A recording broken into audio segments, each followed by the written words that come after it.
बिस्मिल्लाहि वस्सलातु वस्सलामु अला रसूलिल्लाह।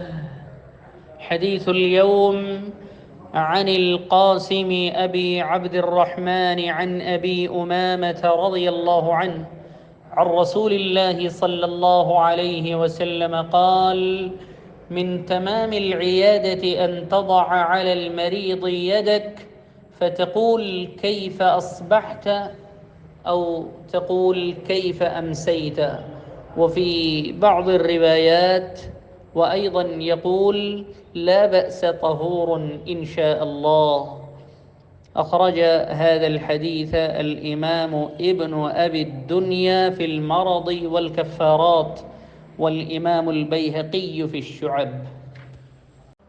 السلام عليكم ورحمة الله। आज की हदीस शरीफ हज़रत क़ासिम अबू अब्दुर्रहमान एक ताबई हैं।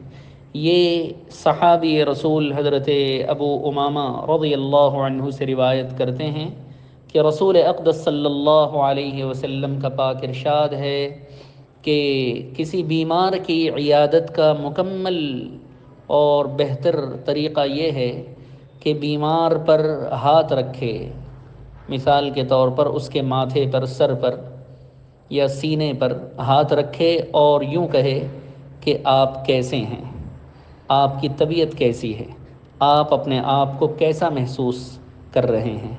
और बाज़ रिवायात में ये भी है कि उसे ये कहकर तसल्ली दे, ला बअस तहूर, कोई बात नहीं, आप ठीक हो जाएंगे।